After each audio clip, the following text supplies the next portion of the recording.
Hello, clever people, and welcome to my review for Bonnie and Clyde.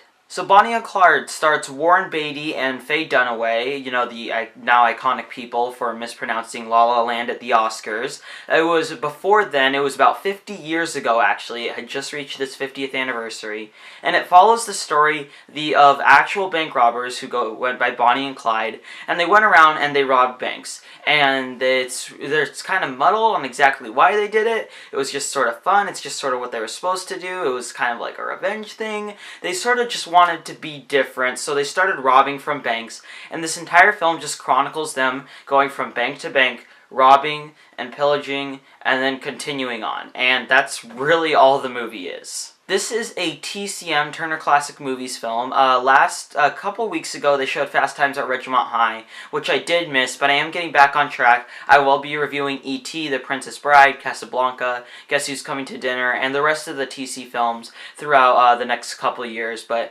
right now, recently, Bonnie and Clyde celebrated its 50th anniversary, so they showed it in theaters. This film, it's a really well-renowned movie. A lot of people enjoy it just for how purely entertaining it is. It's a weird cross genres of crime films at the time, and also some of like the weird comedies like that Gene Wilder did.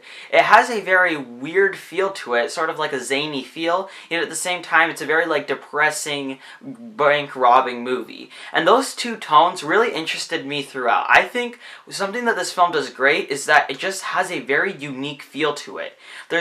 Now looking back on it, you know, from today's eyes, it really isn't that all original, but that's because a lot of the things that happen in this film were turned into cliches or tropes because they happened in that movie. This was a pioneering film in terms of getting rid of restrictions on films, particularly a scene at the end. I won't spoil it, but that scene and one other scene where a person is shot and blood sprays on a window, those two scenes really sort of pushed boundaries. A lot of people hadn't seen violence on that level in screen before, and that sort of feeling is really great to a movie, and I think that Bonnie and Clyde feeds off of that energy really well. Stuff like that, or just stuff of like weird tones just confronting and conflicting with each other. This is honestly just a really enjoyable movie. It's really kind of the ultimate hangout movie. It's not a movie that you can't sit down by yourself and watch it, but it's a great movie to play in the background of a party, or it's a great movie to watch with friends, just because it's really entertaining, and it's very, very well done.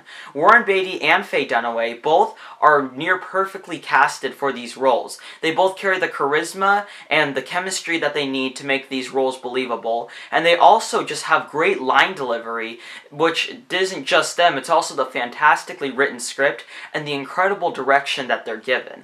This is just an overall really well crafted and really well entertaining movie. It's definitely very well rounded. Now, I will say that Bonnie and Clyde does have issues with some uneven feelings occasionally. Usually it's fine. In fact, the editing is another thing that needs to be complimented. But occasionally it can feel a bit uneven in tone or in structure. And also, it's about 20 or 30 minutes too long.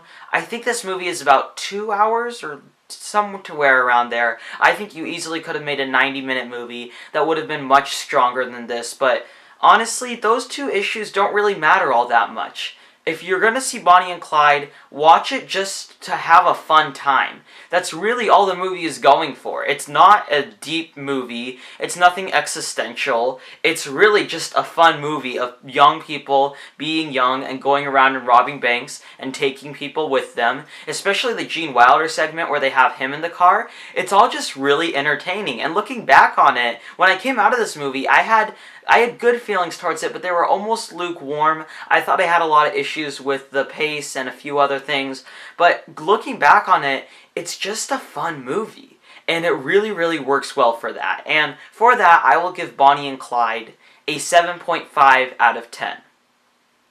Well, anyway, that concludes my review for Bonnie and Clyde. What are your thoughts on this film, or what do you think of Warren Beatty? Comment in the comment section below, and let me know. I'm Robert Burke, and this has been The Clever Critics. Goodbye.